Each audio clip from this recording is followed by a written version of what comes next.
Olá, hoje a gente vai mergulhar na vida e nas ideias de um dos filósofos, olha, mais provocadores que já existiram, Diógenes de Sinope.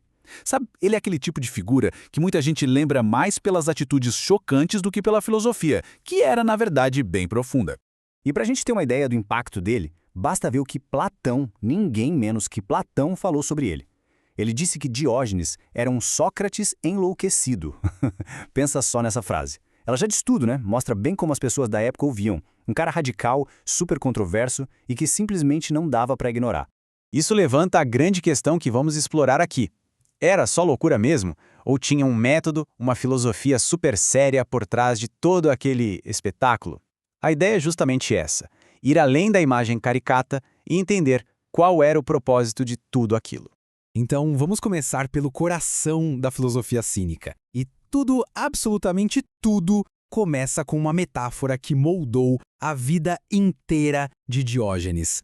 A história toda tem origem na cidade dele, Sinope. O pai do Diógenes era banqueiro e se meteu num escândalo daqueles, de falsificação de moeda. Com isso, Diógenes foi exilado, foi expulso. E aí, sem rumo, ele vai consultar o famoso oráculo de Delfos. E o que o oráculo diz? Uma frase misteriosa: desvalorize a moeda. Só que já em Atenas, ele tem um estalo. Ele percebe que a ordem não era para ser seguida ao pé da letra. A missão dele era filosófica: desvalorizar os costumes, os valores da sociedade, mostrando que eram falsos.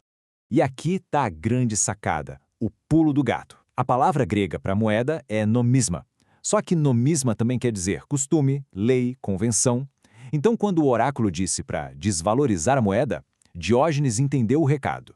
A missão dele era desvalorizar os costumes, era expor as regras da sociedade e mostrar que elas, no fundo, não tinham valor real.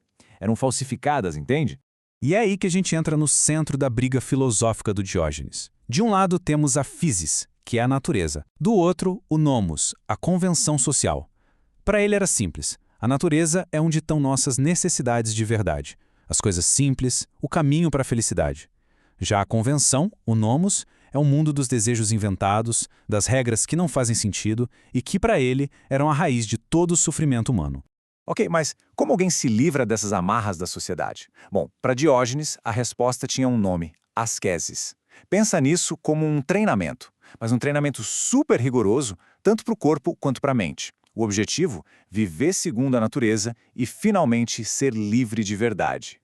E o treinamento dele não era teoria, não. Era pura prática e levada ao extremo. Por exemplo, uma vez, ele viu um menino bebendo água usando só as mãos.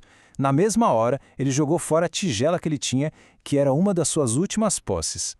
Ele andava descalço no gelo, rolava na areia quente no verão.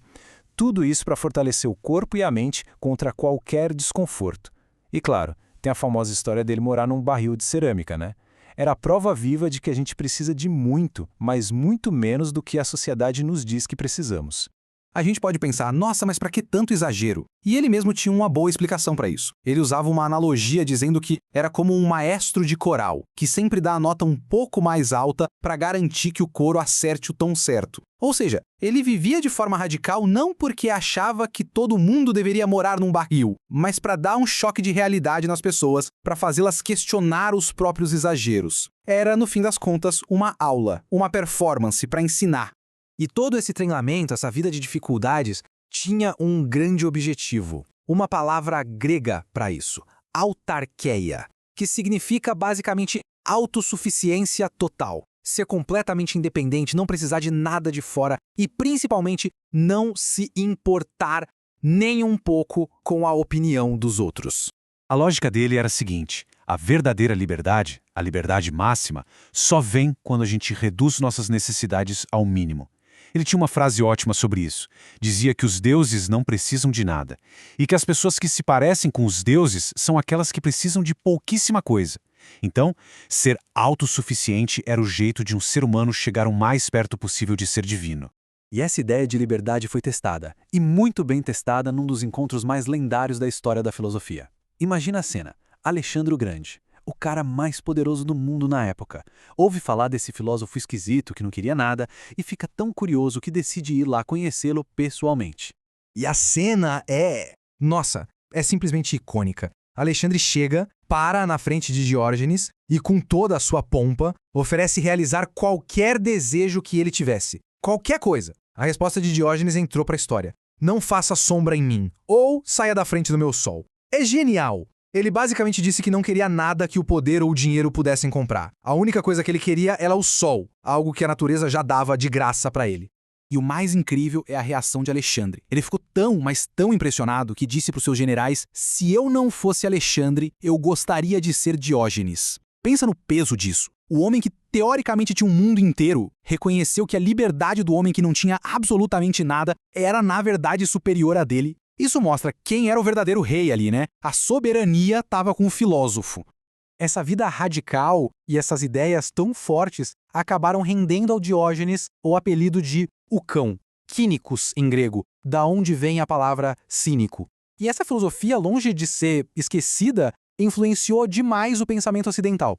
Filósofos que vieram depois viam o cinismo como uma espécie de atalho para a virtude.